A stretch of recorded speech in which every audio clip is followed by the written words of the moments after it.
Hey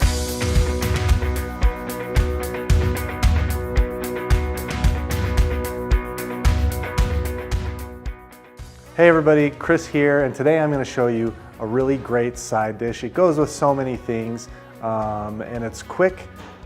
I would say relatively healthy, even though there's bacon in there, but you know, everybody needs just a little smidge of bacon now and then.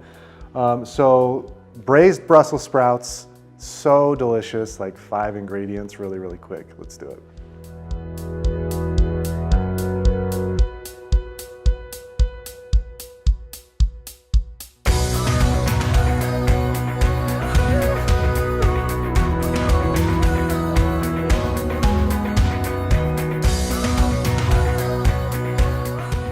For our vegetables, 3 things. Brussels sprouts, of course.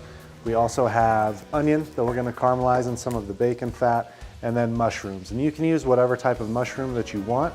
This is a Miyatake mushroom, which has a little bit more robust of a flavor. It's a little bit more defined. Cremini mushrooms, like a baby portobello mushroom, does really well. Button mushrooms are fine, but you want something a little bit more flavor. So like a shiitake or a Miyatake is great.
And there you have it, braised Brussels sprouts. So easy and something that can cook while you're cooking other things. It's great as a bed for like a seared piece of salmon or some other protein. Give it a try, I think you'll like it. The full recipe is linked in the description of this video. Take care.